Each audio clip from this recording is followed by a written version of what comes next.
La tentation, ça commence toujours par une division dans l'âme. L'âme n'est plus entièrement dévouée à ce qu'elle est venue faire sur Terre, elle se divise.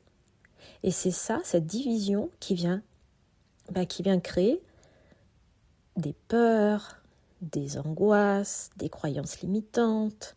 Parce que à partir du moment où on commence à mettre le doigt dans l'engrenage de la tentation, ça remet en question tout ce qu'on a fait jusque-là. Bienvenue dans mon podcast Alliance de souveraines, le podcast des femmes de foi, des femmes qui sont ambitieuses et qui veulent devenir leaders de leur entreprise, leaders d'un mouvement. Et ne nous laisse pas rentrer en tentation, mais délivre-nous du mal. La tentation, elle est incontournable. Quand on est sur Terre, il est impossible de ne pas être tenté. Et même si vous viviez toute seule sur une île déserte, avec seulement des oiseaux, des manguiers, des cocotiers, sur une sable de plage fin, etc., dans un endroit paradisiaque, avec tout ce que vous voudriez, vous seriez tenté. Et même en étant la meilleure personne de la Terre, on est tenté. Il y a différents degrés de tentation, effectivement, mais on passe tous par là. Et le fait de ne pas vouloir entrer en tentation, pour moi, ça induit que ça sous-entend qu'on ne veut pas être tenté. Or, c'est pas possible, puisqu'on est tous tentés en tant qu'être humain. C'est pour ça que je privilégie l'ancienne traduction qui nous dit « ne nous laisse pas succomber ». C'est-à-dire qu'on va entrer en tentation, puisque c'est incontournable, mais on demande à Dieu de ne pas de nous soutenir pour qu'on ne succombe pas, qu'on n'aille pas jusqu'au bout de cette tentation. Parce qu'il y a un début et une fin de tentation, ok ? Donc on va tous passer par le début, la phase numéro 1. Ça peut être le truc un peu habituel, quand on est en couple avec quelqu'un, marié, ça va être commencer à regarder une autre personne. Juste regarder la personne, sans y penser, ok ? Sans penser à quoi que ce soit. Et le fait de poser ses yeux sur quelqu'un, c'est là qu'on rentre dans la phase numéro 1. Le regard s'est détourné de la personne, de l'être aimé, pour se poser sur une autre personne. Ensuite, la phase numéro 2, c'est qu'on va laisser le regard s'attarder sur cette personne. Et c'est là que les pensées vont commencer à arriver. Bon, vous en doutez, la phase numéro 3, c'est les pensées. Ah, j'ai envie de sortir avec cette personne. Ah, elle a un beau visage, elle a de très belles lèvres, elle a de très beaux yeux, il a de très beaux yeux. Il est bien fait. Tout ce que vous voulez, tout ce que vous pouvez mettre derrière. Si je l'avais rencontré avant, je serais sortie avec elle ou avec lui. Vous voyez, ça, généralement, quand on commence à penser ça, c'est pas très bon signe. On a déjà la main prise dans l'engrenage. À ce moment-là, la main est prise dans l'engrenage. Et l'objectif, c'est pas de se couper du monde et se dissocier de nos pensées, de notre humanité, mais c'est de justement faire appel à la grâce de Dieu qui surpasse toute chose. D'ailleurs, la grâce de Dieu nous est donnée.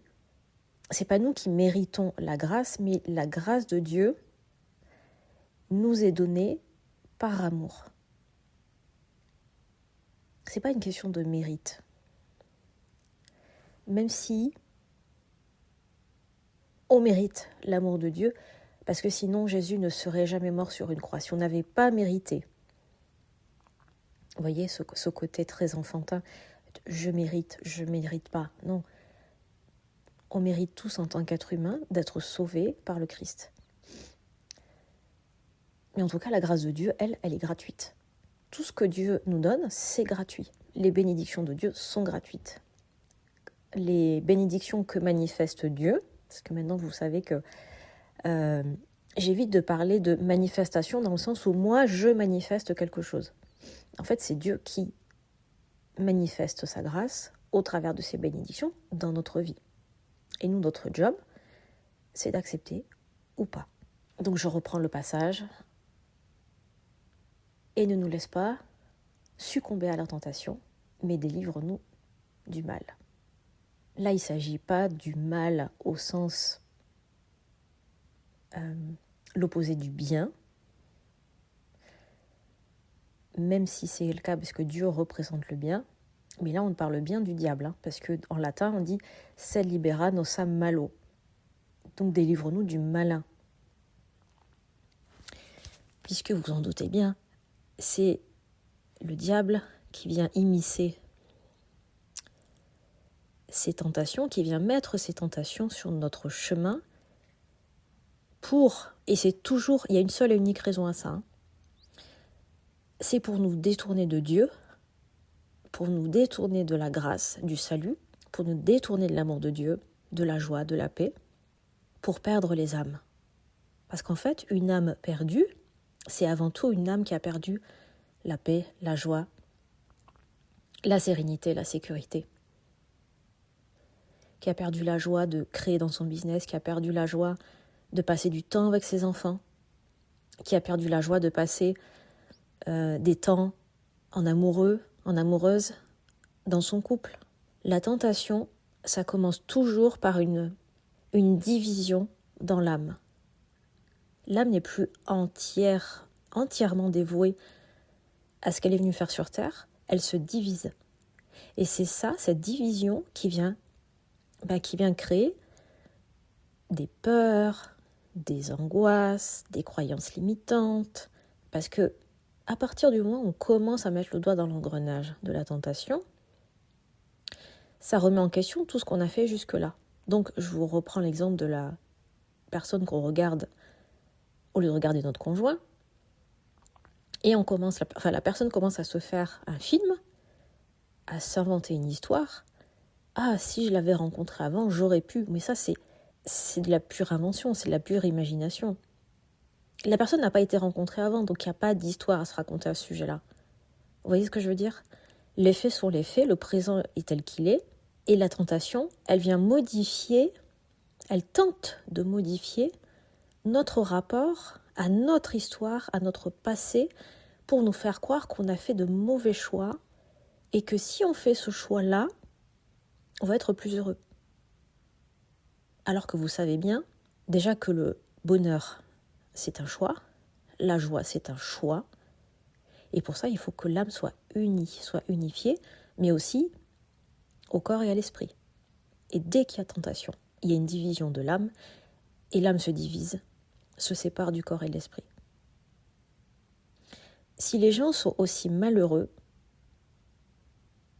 c'est pas à cause de la guerre, c'est pas à cause de l'inflation, ce n'est pas à cause du manque de clients. Si les entrepreneurs sont tous en train enfin pas tous, mais tout le monde parle de l'année 9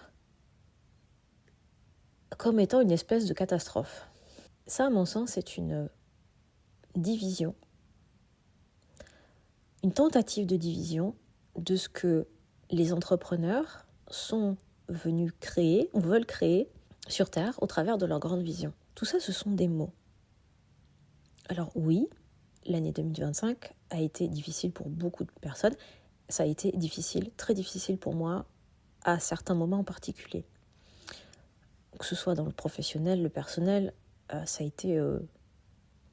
c'était même pas du challenge, c'était vraiment difficile. Mais en fait, c'est au travers de ces événements-là qu'on est appelé justement à se réunifier et à sortir de la tentation de se dire que « Oh mon Dieu, mais je ne réussis pas plus qu'un tel ou une telle, mais je suis nulle et je ne vais pas y arriver. Et comment je vais faire? Et comment je vais réussir à payer mon loyer? Donc je ne vais pas prendre d'accompagnement parce que sinon je ne vais pas y arriver. » Ça, ce sont des histoires. Et les histoires viennent de la tentation. La tentation, c'est aussi croire que je ne suis pas capable de générer suffisamment de chiffre d'affaires pour me payer une mentor. La mentor que je veux. Ou mon loyer. Je ne suis pas capable de générer ou d'avoir des clientes de rêve parce que je regarde à droite et à gauche. Je suis tentée de croire que les autres sont meilleurs que moi. et que je ne suis pas capable aussi d'avoir des clients, des clientes de rêve. Vous voyez, la tentation, c'est quelque chose de très... C'est bien, c'est plus humain que spirituel, la tentation. Même si ça vient du spirituel et ça s'incarne dans l'humain, mais c'est dans tous ces détails de la vie quotidienne, c'est tous ces détails qui font que on se laisse embarquer ou pas dans la tentation. Et en ça, le Notre Père, la prière que nous enseigne le Seigneur Jésus, elle est fondamentale pour non pas nous dissocier du présent, pas être complètement perché sur un nuage et être désincarné, mais vraiment se tourner vers Dieu qui, en tant que Père, est le pourvoyeur de la grâce, et de la grâce découle la paix, la joie, dans cette unification du corps, de l'âme et de l'esprit. On a terminé l'étude du Notre Père. J'espère que ça vous a plu. N'hésitez pas à me laisser des commentaires. À très bientôt, je vous embrasse.